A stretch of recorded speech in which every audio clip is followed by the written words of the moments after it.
اور انسانیت کا پیغام، اللہ رب العزت کا پیغام انسانیت تک پہنچانے کے لیے رب تعالیٰ نے 1,24,000 انبیاء کو مبعوث فرمایا۔ ورنہ ہم دیکھتے ہیں تو جو صحیفے نازل ہوئے، جو کتابیں نازل ہوئی، اللہ ایسے قدرت والا ہے کہ اللہ چاہتا تو فرشتوں کو حکم دیتا، وہ سب گھروں کے اندر کتابیں پھینک دیتے، ڈال دیتے، اور ہم خود اسے پڑھ لیتے۔ آسمان سے رب تعالیٰ نے بارش کو نازل کرنے کے لیے فرشتوں کو مقرر کیا کہ جو آسمان سے بارش کو برساتے ہیں ان کی ذمہ داری ہے۔ وہ یہ بھی کر سکتے تھے کہ رب تعالیٰ کے پیغام کی کتابیں وہ ہر گھر میں رکھ دیتے اور صبح اٹھ کر لوگ چھتوں سے اس سے اٹھا لیتے، لیکن رب تعالیٰ نے ایسے نہیں کیا۔ اللہ رب العزت نے 4 کتابیں نازل کی اور اس کے ساتھ جو صحیفے نازل کیے، تو رب تعالیٰ نے اس کتاب کو سکھانے کے لیے اور اس پیغام کو سمجھنے کے لیے نبیوں کو مبعوث فرمایا، اور 1,24,000 اللہ رب العزت نے نبی مبعوث کیے۔ اور رب تعالیٰ یہ پیغام دے رہا ہے کہ تم کتاب میری پڑھو گے لیکن نبیوں کی زبان سے سیکھ کر پڑھو گے۔ تم کتابیں میری سیکھو گے، میرے پیغام کو سمجھنا چاہو گے تو میری نبیوں کی چوکھٹ پر آنا پڑے گا۔ یہ پیغام رب تعالیٰ نے ان کتابوں کو نازل کر کی دیا کہ جب بھی قرآن پڑھو گے، لیکن اس قرآن کو پڑھنے کا فائدہ تب ہوگا جب دامن مصطفیٰ سے تعلق مضبوط ہوگا۔ اگر حضور کے ساتھ تعلق مضبوط نہیں ہوگا تو پھر قرآن انسان کے سمجھ میں ایسے آنے والا نہیں۔ قرآن خود کہتا ہے کہ یضل بھی کثیرا ویہدی بھی کثیرا۔ قرآن کہتا ہے کہ مجھے پڑھ کے بہت سے لوگ گمراہ ہو جائیں گے، اور قرآن کہتا ہے کہ مجھے پڑھ کر بہت سے لوگ ہدایت پا لیں گے۔ پڑھنے والی ایک چیز ہے اور ہدایت پانے والے اور گمراہ ہونے والے، اس سے بننے والے 2 لوگ ہیں، ایک ہدایت یافتہ اور ایک گمراہ۔ قرآن تو وہی ہے۔ تو اس سے پتہ یہ چلا کہ قرآن جو حضور کے نور کے بغیر پڑھا جائے وہ قرآن ہدایت نہیں بنتا، وہ قرآن پڑھنا انسان کو راستہ نہیں دیتا، بلکہ ہدایت والا قرآن وہی ہوتا ہے جو حضور کے دامن سے وابستہ ہو کے کیا جاتا ہے۔ اسی طرح رب تعالیٰ نے انبیاء علیہ السلام کے دنیا سے پردہ فرمانے کے بعد اولیاء اکرام کا سلسلہ قیامت تک رکھا ہے، اور ان کی تربیت اور ان کی سنگت اور ان کی صحبت انسان کو اللہ کے قریب کر دیتی ہے۔ ایک ہم عام مثال دیکھیں، اگر کوئی بندہ گاڑی سیکھتا ہے، ایک گاڑی سیکھے، اسے سب پتہ ہوتا ہے کہ اس کے گیئر کتنے ہیں، گیئر کہاں پر ہیں، اس کا کلچ کہاں ہے، اس کی بریک کہاں ہے، اس کی ریس کہاں پر ہے، لیکن وہ سب کچھ جاننے کے باوجود بھی خود بخود چلا نہیں سکتا۔ اس چھوٹی سی گاڑی کو سیکھنے کے لیے وہ کسی استاد کی سنگت، کسی کے پاس سیکھنے جاتا ہے، کسی انسٹیٹیوٹ میں داخلہ لیتا ہے، کسی ٹریننگ سینٹر میں جاتا ہے، وہ 15 دن تک کسی سکھانے والے کی سرپرستی میں رہتا ہے، وہ اسے سکھاتا ہے کہ بریک کب لگائی جائے گی، گیئر کب مارا جائے گا۔ یہ چھوٹا سا کام ہے جو بغیر استاد کے بغیر بندہ سیکھ سکتا نہیں۔ تو پھر دین اتنا بڑا ہے، وہ کسی استاد کے بغیر کیسے سیکھا جا سکتا ہے؟ آج لوگ ہمارے یہاں ایک بہت بڑا ایک معاملہ ہے کہ لوگ کہتے ہیں خود ہی قرآن پڑھ لو۔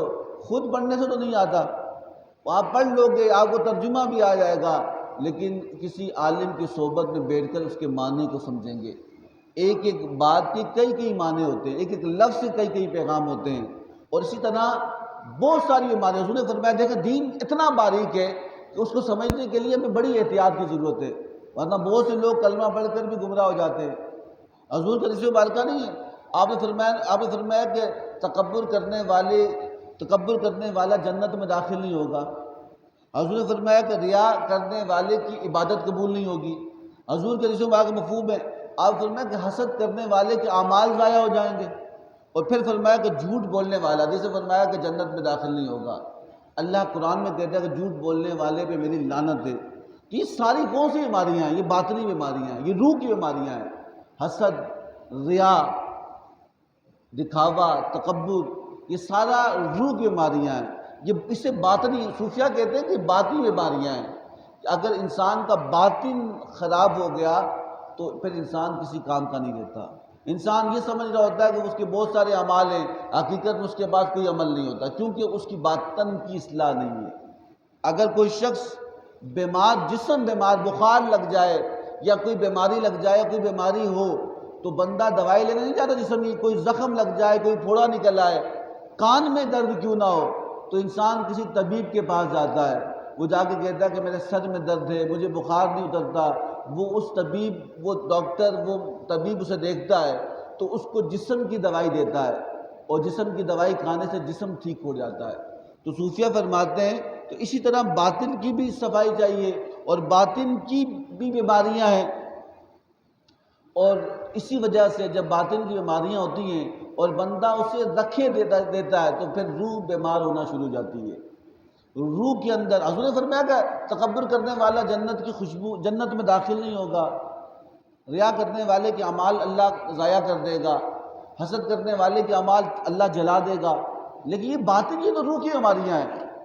انسان دکھاوے کے لیے بہت سے، تو اس کو دکھاوے کے جو عمل ہوتے ہیں، انسان جھوٹ نہیں چھوڑتا، لیکن جب انسان آپ نے دیکھا کہ کوئی بندہ نماز پڑھنا شروع کرتا ہے، کوئی عمرہ کر کے آ جائے، حج کر کے آ جائے، یا کسی کا، اس کی دوست کا انتقال ہو جائے، یا اس کے گھر میں کوئی فوتگی ہو جائے، کسی میت کو دیکھ لے، اس کے دل میں خوف پیدا ہوتا ہے کہ چلو اب بہت ہو گیا، اب وہ نماز پڑھنا شروع کرتا ہے، اور کچھ دن گزرتے ہیں پھر چھوڑ لیتا ہے۔ یہ انسان کی عادت ہے، کچھ استقامت نہیں رہتی اس کی۔ تو صوفیہ فرماتے ہیں کہ جب بندہ اس طرح کرتا ہے، اور پھر فرمایا کہ دیکھو، صوفیہ فرماتے ہیں کہ ایک موبائل بھی ہے نا، موبائل، اس کی بیٹری اگر چارج نہ ہو تو وہ چلتا نہیں ہے، ہمیں اسے چارج کرنا پڑتا ہے۔ اسی وجہ سے صوفیہ فرماتے ہیں اسی طرح انسان کی بیٹری بھی لو ہوتی ہے، تو وہ کہاں چارج ہوتی ہے؟ کسی اللہ کے ولی کے پاس جا کے چارج، اس کی سنگت میں، اس کی باتیں دل کو نرم کرتی ہیں۔ کسی اللہ کے نیک بندے کی صحبت میں بیٹھنے سے ہمارا دل نرم ہوتا ہے اور ہمارے اعمال کی بیٹری چارج ہو جاتی ہے۔ تو کہا کہ صوفیہ فرماتے ہیں اس لیے اولیاء اور کسی درویش اور کسی نیک بندے کی صحبت میں ہونا لازمی ہے، ورنہ باطنی بیماریاں کو انسان کو پتہ بھی نہیں ہوتا۔ اور پھر میں نے کہا کہ انسان حج، عمرہ یا کسی بیماری یا حادثات کے وجہ سے کسی اعمال کو شروع کرتا ہے، نماز ہی شروع کر لیتا ہے، اور پھر کچھ عرصہ گزرتا ہے، وہ قائم نہیں رہتا، اور پھر وہ اس اعمال کو چھوڑ لیتا ہے، اور انسان پھر اس طرح اس اعمال کرنا چھوڑ لیتا ہے۔ تو پھر صوفیہ فرماتے ہیں قائم کون رہتا ہے، اس میں کسے استقامت رہتی ہے، اور کس کو اعمال کے اندر استقامت قائم رہتی ہے؟ تو فرمایا کہ قائم وہ رہتا ہے کہ جس کے پیچھے کوئی قائم کرنے والا موجود ہو، کوئی نیک بندہ، کسی بزرگ کا ہاتھ ہو، کسی نیک بندے کی صحبت ہو۔ تو یہ صوفیہ فرماتے ہیں کہ نیک بندوں کی صحبت انسان کو اللہ کے قریب کرتی ہے۔ کیا کرتی ہے؟ اللہ کے قریب کرتی ہے، اور ان کی باتیں انسان کو جینے کا سلیقہ سکھاتی ہیں، انسانیت کا بتاتی کہ انسانیت کیا ہے، اور پھر ان کی باتیں، ان کی صحبت، اللہ کے نیک بندوں کی صحبت انسان کی دلوں کو نرم کرتی ہے، ان کی خدمت انسان کے اندر اعمال کو نکھار لاتی ہیں، اور انسان کے اندر استقامت پیدا ہوتی ہے۔ حضرت ابو ذر غفاری رضی اللہ تعالیٰ عنہ روایت کرتے ہیں، آپ فرماتے ہیں کہ میں نے حضور کی بارگاہ میں عرض کی، یا رسول اللہ صلی اللہ تعالیٰ علیہ وسلم، کہ ایک بندہ کسی بندے سے محبت کرتا ہے جو اللہ کا نیک بندہ ہے، لیکن اس طرح کا عمل نہیں کر سکتا، لیکن پیار ہے، ادب ہے، تعظیم ہے، لیکن وہ کوشش کرتا ہے، لیکن اس کے ساتھ وہ اس طرح ہو نہیں سکتا، اپنی طرح وہ کوشش کرتا ہے کہ وہ کرے۔ لیکن حضرت ابو ذر غفاری فرماتے ہیں میں نے حضور سے پوچھا، یا رسول اللہ صلی اللہ علیہ وسلم، وہ بندہ تو کوشش کرتا ہے کہ اللہ کے نیک بندے کی طرح نیک ہو، لیکن اس سے استقامت نہیں ہوتی، لیکن وہ اس سے پیار کرتا ہے، یا رسول اللہ اس کا کوئی اجر ملے گا؟ تو حضرت ابو ذر غفاری رضی اللہ تعالیٰ فرماتے ہیں کہ آپ نے فرمایا کہ اے ابو ذر، اگر وہ شخص جس سے دنیا میں پیار کرے گا، بلکہ اس طرح کا عمل کی کوشش کر سکا لیکن نہ کر سکا، لیکن یاد رکھنا کہ جس سے وہ پیار کرے گا رب روز قیامت اسی کے ساتھ اسے داخل کرے گا۔ اگر وہ کسی گندے شخص کے ساتھ پیار کرتا ہے تو اس کا ٹھکانہ جہاں ہوگا اس کا ٹھکانہ وہاں ہوگا۔ اگر کسی نیک بندے کے ساتھ تعلق محبت ہے تو اس کا ٹھکانہ جہاں ہوگا تو جو تعلق والا اس کا ٹھکانہ بھی وہاں ہوگا۔ تو اس لیے صوفیاء اکرام نے باطنی امراض کے بارے میں ہمیں یہ بتایا ہے کہ کسی نیک بندوں کی صحبت اختیار کرے۔ فی زمانہ ہمارے معاملات ایسے ہیں، ایک تو ہم کسی کی صحبت اختیار نہیں کرتے، چلو وہ تو الگ معاملہ ہے، لیکن دوسرا ہم اعتراض بہت کرتے ہیں کہ ان لوگوں نے یہ بابا یہ درویش جتنے لوگ ہیں نا دین کو بگاڑ دیا ہے، اور بگاڑا بھی ہوگا، لیکن اللہ کے نیک حضور نے فرمایا کہ ہر دور میں اللہ کے نیک بندے موجود ہوتے ہیں۔ اگر کسی جعلی کوئی اصلی کے روپ میں آ جائے تو اس میں اس اصلی کا قصور تھوڑی ہوتا ہے، وہ تو ہمارا قصور ہوتا ہے کہ ہم اس کو پہچان نہیں سکتے۔ ایک تو ہمارا معاملہ ہے کہ ہم ایک تو بے جا اعتراض کرتے ہیں، اور پھر حضرت معاذ بن جبل رضی اللہ تعالیٰ عنہ کی روایت ہے، آپ نے فرمایا کہ دیکھو نیک لوگوں کی صحبت انسان کو فائدہ دیتی ہے۔ آج ہمارے یہاں سلاسل کے اندر لوگ سلسلوں میں داخل ہوتے ہیں، کوئی چشتی، قادری، نقشبندی، سلسلوں میں بیعت ہوتے ہیں، کوئی نہ کوئی اس کا شیخ ہوتا ہے۔ تو کس نے کہا کوئی اس لیے مرید ہو رہا ہوتا ہے کہ میری روزی کھل جائے، میرا کام ہو جائے، میری شادی ہو جائے۔ تو اعلیٰ حضرت سے کسی نے پوچھا کہ کوئی شخص بیعت برکت کرتا ہے کیا اس سے کوئی فائدہ ہوتا ہے؟ وہ تو لالچ میں کر رہا ہے، وہ کہتا ہے کہ شاید اس اللہ کے نیک بندے کے ساتھ میں تعلق قائم کروں گا، میرا کاروبار کھل جائے گا، میرے معاملات آسان ہو جائیں گے۔ تو اعلیٰ حضرت نے فرمایا کہ ہاں برکت ہوتی ہے۔ کہا کیسے؟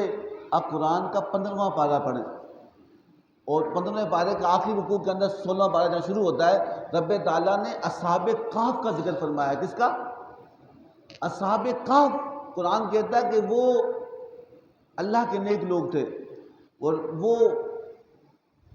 وہ بادشاہ ظالم تھا، کافر تھا۔ اس ظالم بادشاہ کے دور کے اندر وہ جو رب کے دین کو پیغام پہنچاتے ہیں، تو ظالم بادشاہ کہتا ہے رب تو میں ہوں، اور اگر کوئی مجھے رب نہیں مانتا اسے قتل کر دو۔ وہ اللہ کے پیغام پہنچاتے رہے، لیکن جب بادشاہ کو پتہ لگا کہ میرے خدا مجھے نہیں مانتے اور کوئی لوگ ایک خدا کی بات کرتے ہیں، تو بادشاہ نے پورے فوج کو اپنے جو لوگوں تھے ان کو حکم دیا ان لوگوں کو پکڑ کے لاؤ جو 5-6 بندے ہیں، جو اللہ کے نیک بندوں کو پکڑ لاؤ، کون ہے ان کا اللہ جو مجھے رب نہیں مانتے۔ تو اب بادشاہ کے لوگ انہیں پکڑنے کے لیے گئے، تو قرآن کہتا ہے کہ وہ لوگ کے غار میں چلے گئے اور وہاں چھپ کے عبادت کرنے لگے، اور جب وہ غار میں گئے نا، غار میں، تو ان کے پیچھے پیچھے کتا بھی جا رہا تھا، انہیں کتے کو بھگایا لیکن نہ بھاگا۔ بھگاتے وہ کہتے ہیں کہ ہم غار میں جائیں گے، کتا یہاں آئے گا، بھونکے گا، لوگ فوجی ڈھونڈتے ڈھونڈتے ہمیں پہنچ جائیں گے۔ تو انہوں نے ایک غار میں جا کے بنا لی، اور کتا بھی ان کے پیچھے پیچھے غار کے سوراخ پہ دہانے میں جا کے بیٹھا۔ قرآن کہہ رہا ہے کہ قصہ کہانی یہ عام فصلی باتیں نہیں کرتا۔ قرآن سورۃ 15 بارے میں اللہ کہتا ہے کہ جب وہ آ کے بیٹھا، تو تفاسیر کے اندر لکھا ہے کہ جب انہوں نے اس غار کے دہانے پہ بیٹھے ہوئے کتے کو بھگانا چاہا، تو کتے نے زبان کھولی، کہا میں تو تمہاری سنگت چاہتا ہوں۔ اللہ نے اسے زبان دی، کہا کہ اے مجھے کیوں مار دو، میں نہیں بھونکوں گا، میں صرف تمہاری زیادت کے لیے بیٹھا ہوں۔ اللہ نے زبان دی نا، اللہ نے قرآن کہتا تفاسیر لکھا، تو کہا میں نہیں بیٹھوں، مجھے صرف اپنی چوکھٹ پہ بیٹھنے دو۔ تو روایت میں آتا ہے کہ وہ اتنے سال 1100 سال تک وہ سوئے رہے۔ رب تعالیٰ نے ایک طویل واقعہ قرآن پاک کا ہے، لیکن کہا کہ اللہ تعالیٰ نے اس کتے کو ان نیک لوگوں کی چوکھٹ کے بیٹھنے کی برکت سے اللہ جانور کو جنت نہیں دے گا لیکن اسے جنت میں داخل کرے گا۔ کہا کہ جب اس کتے کو فائدہ ہو سکتا ہے کسی اللہ کے نیک بندے کی محبت کرنے سے، اگر کوئی بندہ اللہ کے نیک بندوں سے پیار کرے اسے خالی نہیں لوٹایا جائے گا۔ جب وہ کتا خالی نہیں پہنچے تو آپ اور ہم خالی کیسے پہنچ سکتے ہیں؟ ہم خالی کیسے رہ سکتے ہیں؟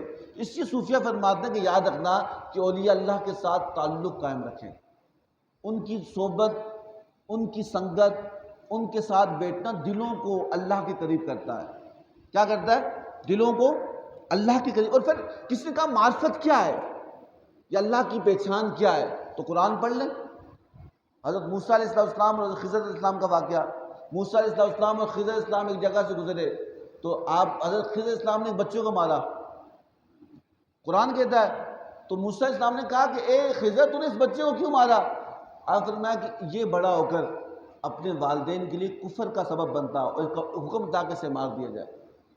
پھر آپ ایک جگہ سے گزرے، ایک بستی سے پانی مانگا، تو نبی تھے نا موسیٰ علیہ السلام، تو بستی والوں نے پانی نہیں دیا، تو آپ جب گزرے تو خضر علیہ السلام نے ایک گرتی ہوئی دیوار تعمیر کی۔ تو قرآن کہتا ہے کہ جب گرتی ہوئی دیوار تعمیر کی تو موسیٰ علیہ السلام نے خضر علیہ السلام سے کہا، اے خضر، یہ لوگ ہمیں پینے کا پانی نہیں دیتے اور تم ان کی گرتی ہوئی دیواریں بناتے ہو۔ تو حضرت خضر علیہ السلام نے کہا کہ یہ دیوار ایک یتیم بچوں کی ہے اور اس کے باپ نے اس کے پیچھے اپنا مال رکھا ہے، اگر یہ گر جائے گی تو لوگ مال لے کے بھاگ جائیں گے، تو مجھے اس دیوار کو تعمیر کرنے کا حکم دیا، کیونکہ ان کا باپ نیک تھا تو اللہ نے اس باپ کے صدقے میں اس کی اولاد کو نیک بچا دیا۔ سمجھا نہیں بات؟ تو معرفت کا معاملہ یہ ہوتا ہے۔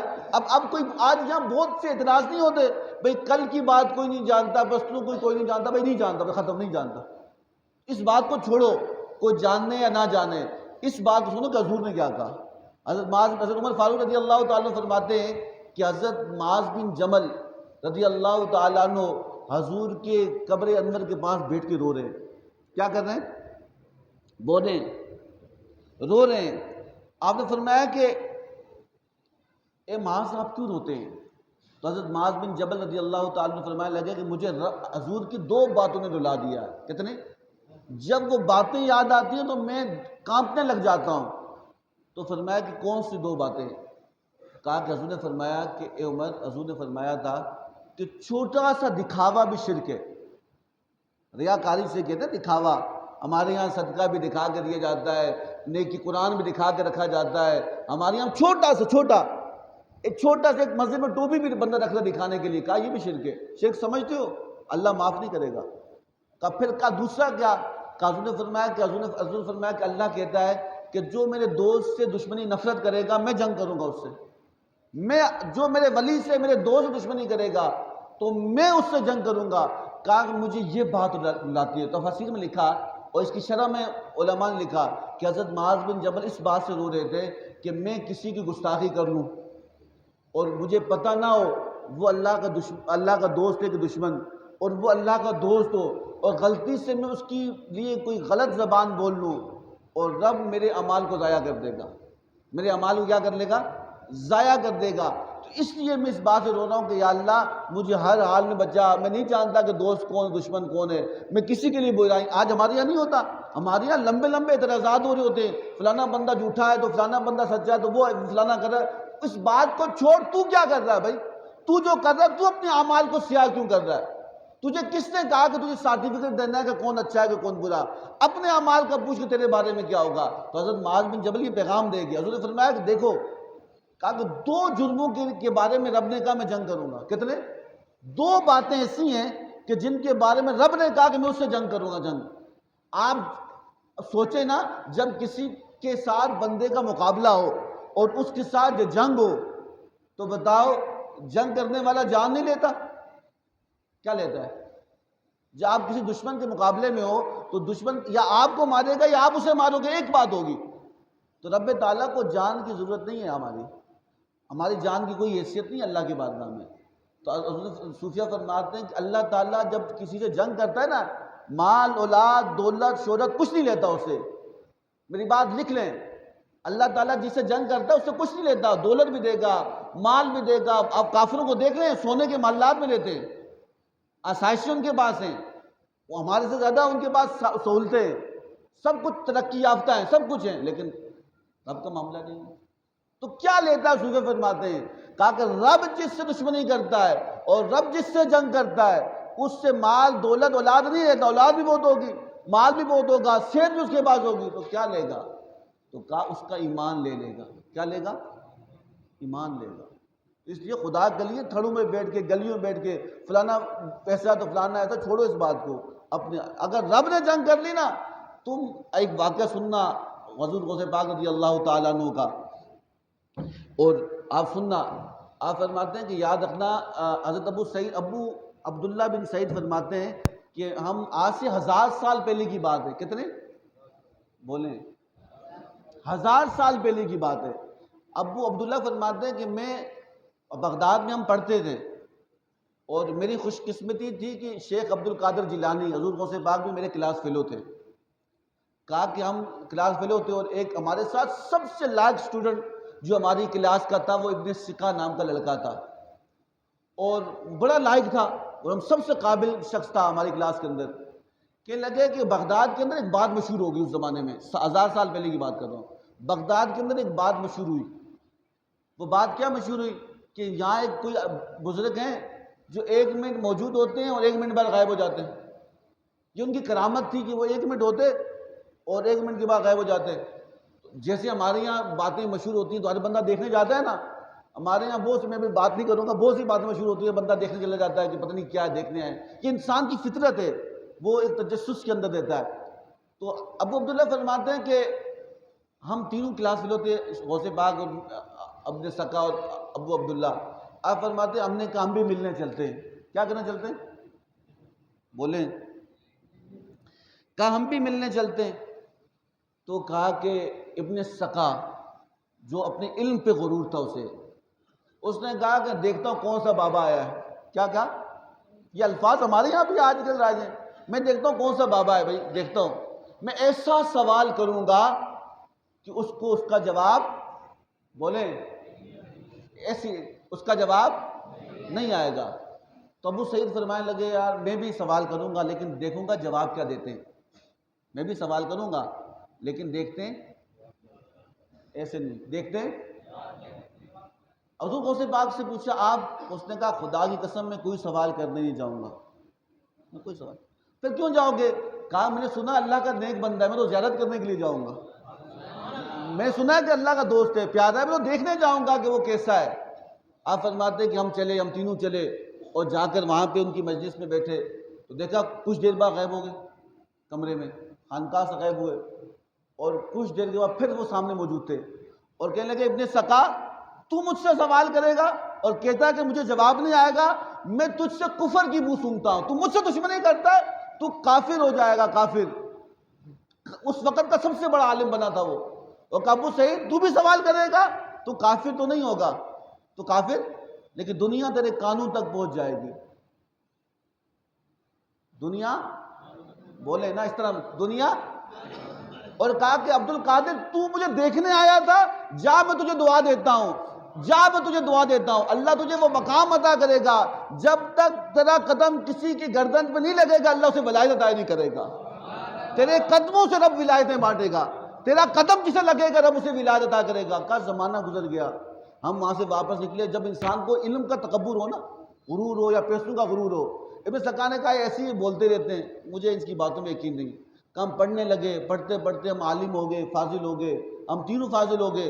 اور ابن سکا اتنا بڑا عالم بنا اس دور کا کہ اس وقت کا عالم کوئی نہیں تھا. اور روم چلا گیا. روم کا بادشاہ اس کی علمی قابلیت دیکھی، علمی صلاحیت دیکھی. ہم بھول کے باتیں بچپن کی تھی. کہا کہ اس کی علمی قابلیت دیکھی تو اس کو روم کا عیسائی بادشاہ نے کہا تو میرا وزیر بن جا، میرے وزارت کے امور تو سنبھال.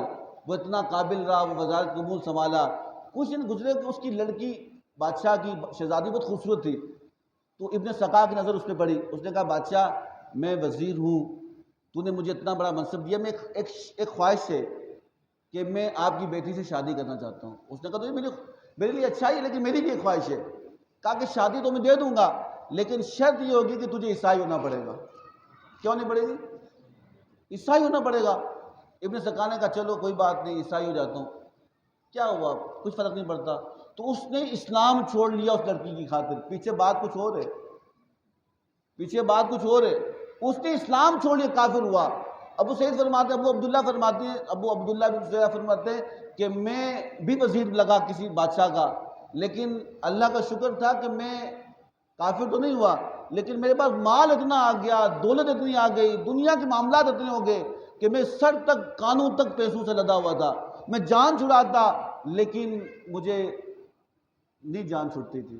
کہا کہ ہماری آنکھیں تب کھلی، ہماری آنکھیں تب کھلی جب بغداد کے منبر پر غوث اعظم 70,000 کے مجمع میں اعلان کر رہے تھے. غوث اعظم 70,000 کے مجمع میں اعلان کر رہے تھے اے لوگوں جس نے ولایت لینی ہے اللہ آج میرے قدموں سے بانٹے گا. کہا جس کو میں ولایت کا مقام دوں گا رب اسے ولایت کا منصب عطا کرے گا. بتاؤ یہ ادب ہی تھا رب نے مقام عطا کیا. یاد رکھنا کہ جب ادب نہیں ہوگا کسی بھی اللہ کے ولی سے دشمنی ہمارے لیے زہر قاتل بن جاتی ہے. میں نے کہا نا اللہ دشمنی کرے گا یا جنگ کرے گا وہ نہ دولت لے گا، نہ صحت لے گا، نہ اولاد لے گا، نہ پیسے دے گا، نہ مال لے گا. وہ کیا لے گا؟ ایمان چلا گیا پھر کچھ نہیں ملے گا، پھر کچھ بھی نہیں ملے گا. تو اسی اولیاء اللہ کی صحبت اختیار کریں. ہمارے مرشد سلطان المشائخ حضرت خواجہ سید پیر خطاب شاہ علیہ رحمہ کی پوری زندگی کے احوال ہمارے سامنے، بچپن ہمارے سامنے. وہ حسنی حسینی سید تھے، حضور کا خاندان تھا. آپ کی تاثیر تھی کہ آپ کے زبان سے نکلی الفاظ ادا بعد میں ہوتے، رب پہلے پورے کر لیتا تھا. اس لوگ گواہ ہیں جو بے اولاد ہوتے انہیں وہ دعا کرتے رب اولاد دیا کرتا تھا ان کو. انہوں نے بہت سے معاملات اس مسجد کی تعمیر سے لے کر اس ادارے کی تعمیر تک، ابھی تو ایک چھت بھی نہیں بنی تھی، انہیں بتایا تھا کہ 3 چھتیں ہوں گی. یہ کیا ہے؟ آپ میں کلمہ پڑھ کے حلفیہ کرو لا الہ الا اللہ محمد رسول اللہ. ہم اس مجلس میں موجود تھے جب شاہ صاحب نے ہمارے گھر کی طرف اشارہ کرتے کہا یہ 5 سٹیپ چڑھ کے اوپر جاؤ گے.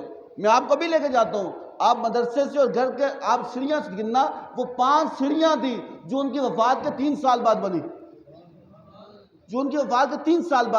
آپ کے بارے فرماتے شروع میں اتنے جلالی تھے، آپ ایک جگہ سے گزر رہے تھے، چڑیا نے مٹی پھینکی، آپ نے کہا مرتی نہیں ہے، تو چڑیا اسی وقت مر گئی. آپ کے مرشد سید یعقوب شاہ نے کہا کہ خطاب شاہ کیوں لوگوں کو مارے گا؟ آپ کی اپنا لعاب آپ کے منہ میں ڈالا، کہا کہ اپنی یہ اس جلالی کیفیت تھی. ہماری آنکھوں دیکھی بہت سے معاملات ان کے ہیں. تو یہ سلطان المشائخ کا لقب رب تعالی نے عطا کیا اور کہا کہ دیکھو یاد رکھنا. کسی نے کہا نا دیکھیں ہماری نسبت ان سے. اب آج حضرت نظام الدین اولیاء، بات ختم کرتا ہوں. حضرت نظام الدین اولیاء ایک دفعہ سڑک سے گزر رہے تھے، حلوائی کی دکان تھی، حلوائی کی حلوہ بیچنے والا حلوہ بیچ رہا تھا. ایک عام سا ملنگ سا ایک عجیب سا درویش شخص حلوے کی دکان پہ گیا، حلوہ دے دے یار. اس نے کہا جا یار غریب آدمی ہے، جا کام کر. ابھی صبح آ گیا، جب رش ہوگی پھر آنا. یہ مزاج ہے نا ہمارا، بڑوں کو ہم دونوں ہاتھوں سے ملتے ہیں، غریبوں کو ہم کیا جائے بعد میں ملنا. بڑوں کے لیے دولت مندوں کے لیے 2 ہاتھ ہیں اور غریبوں کے لیے 2 انگلیاں. یہ محاذ نہیں ہے. حضرت خواجہ نظام الدین اولیاء علیہ رحمہ کے بارے میں کہتے ہیں کہ جب اس کو بلند تھا اس نے کہا کہ میں تیری دکان الٹ دوں گا. بھاشن نہیں تھا. اللہ طاقت دیتا ہے اپنے دوستوں کو. یہ بھاشن نہیں ہے بھائی، طاقت دیتا ہے اپنے دوستوں کو. آج بڑی بڑی باتیں کر لو، باتیں ایمان کی فکر تم کرنا، تم کر لو دشمنی، رب جنگ کا اعلان کرے گا ان کے ساتھ. یہ یاد رکھنا کہ یاد کوئی بھی اللہ کا نیک بندہ ہے، آپ کی زبان خاموش ہو. بھئی ہمیں اپنے اعمال کا پوچھا جائے گا، ہم کیوں اپنے اعمال کو. حضرت معاذ بن جبل کیا فرماتے ہیں، میں اس بات سے روتا ہوں کہ کہیں میں کسی کے لیے غلط بات کہہ دوں، وہ اللہ کا دوست ہو تو میرا تو کام ختم. خواجہ نظام الدین اولیاء وہاں سے گزر رہے تھے، حلوائی والا اس سے بحث کر رہا ہے، نہیں میں نہیں دیتا حلوہ. اس نے کہا میں تیری دکان الٹوں گا. حضرت نظام الدین اولیاء جب وہاں گزری، آپ تو محبوب المشائخ بہت بڑا مرتبہ اللہ نے عطا کیا، تو وہ حلوائی کا بھاگا باپ کا آپ کے ہاتھ چومے اور آپ کے ہاتھ چومے کہ حضرت بیٹھے. آپ فرمایا مجھے چھوڑو، اس کو سامان دو. کہا حضرت یہ ایسی طرح کے لوگ بہت آتے ہیں، یہ ایسی سادہ بندہ ہے ایسی. آپ فرمایا کہ یہ کہہ رہا ہے وہ کرے گا. کہا کہ یہ تو ایسے ہی لگ رہا ہے. کہا یہ ایسے ہی ہے. کہا اس کا پیر بھی ایسے ہی ہے، وہ کسی کام کا نہیں. جو اس کا مرشد ہے وہ اتنا سخت ہے. اس نے کہا نالائق ضرور ہے لیکن میری اولاد تو ہے، تو یہ کہہ دے ہم الٹ دیں گے اسے. یاد رکھنا کہ جب اولیاء اللہ کی نسبت ہوتی ہے ایک فرد کو نہیں دیکھا جاتا، ایک سلسلے کو دیکھا جاتا ہے. وہ ناکارہ ہوگا لیکن پیچھے والا ناکارہ تو نہیں ہے.